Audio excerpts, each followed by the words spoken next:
హైదరాబాద్ గడ్డ మర్డర్లకి అడ్డా.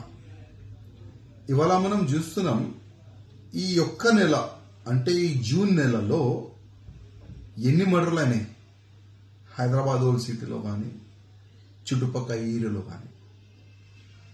నైట్ పూట 2 గంటల వరకు 3 గంటల వరకు 4 గంటల వరకు పొద్దుగాల వరకు షాప్లు ఓపెన్ పెడుతున్నారు, హోటళ్ళు ఓపెన్ పెడుతున్నారు. దానికి కంట్రోల్ చేయడానికి మర్డర్ లేక కావద్దు, దానికి కంట్రోల్ చేయడానికి పోలీసు వాళ్ళు వాళ్ళ స్టైల్లో వాళ్ళు పనిచేస్తున్నారు. ఇంకొక వైపు ఓల్డ్ సిటీలో ఎంఐఎం ఎమ్మెల్యేస్ కానీ పోలీసు వాళ్ళ పైన ఒత్తిడి తీసుకుని వస్తున్నారు, పోలీసు వాళ్ళకి తిడుతున్నారు.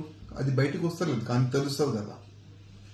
ఎందుకు షాపులు నువ్వు బంద్ చేపిస్తున్నావు, నువ్వు లా అండ్ ఆర్డర్ మెయింటైన్ చేయకపోతే ఇక్కడ నుంచి ట్రాన్స్ఫర్ చేయించుకో, లేకపోతే మేము ట్రాన్స్ఫర్ చేపిస్తాం. ఆ విధంగా కూడా బెదిరిస్తున్నారు ఈ ఎంఐఎం ఎమ్మెల్యేస్. ఒకవైపు ఈ ఎంఐఎం ఎమ్మెల్యేస్ ఉన్నారు, ఇంకోవైపు అసదుద్దీన్ ఓవైసీ. నీ పార్లమెంట్ క్షేత్రంలో కదా ఎక్కువ మర్డర్లు అయినాయి. మర్డర్ ఎవరిదైతుంది, అది నీ కులమూలే కదా, నీకు కనబడతలేదా? దానికే కంట్రోల్ చేయడానికి పోలీసు వాళ్ళు యాక్షన్ తీసుకుంటున్నారు.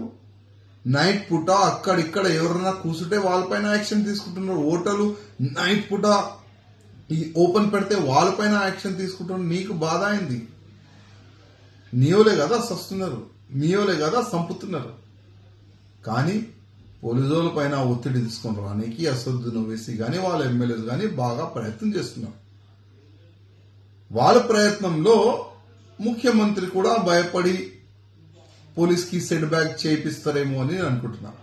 ఇవాళ మనం చూస్తున్నాం బాలాపూర్ కానీ, టప్పజపుత్రా కానీ, షాలీబండ కానీ, బేగంపేట్ కానీ, మల్లాపల్లి కానీ, ఆసిఫ్ నగర్ కానీ, కాలాపత్తర్ కానీ, కాచిగూడ కానీ, మేడ్చల్లో పొద్దుగాల పోలీస్ స్టేషన్ పక్కనే దోపిడీ కూడా జరిగింది.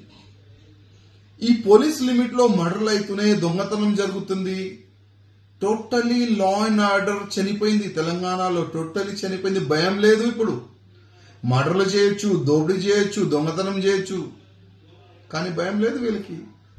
అందుకోసం ముఖ్యమంత్రి గారికి ఒక నివేదిక, ఏ రాజకీయ నేతలు ఒత్తిడి తీసుకొని వస్తే దానికి మీరు భయపడకండి, మీరు లా అండ్ ఆర్డర్ మెయింటైన్ కానికి మీరు ఏం పోలీసు వాళ్ళకి ఆదేశం ఇస్తారు, పోలీసు వాళ్ళు మీ ఆదేశం ఫాలో చేయాలి, అసదుద్దీన్ ఓవైసీ ఆదేశం ఫాలో చేయకూడదు.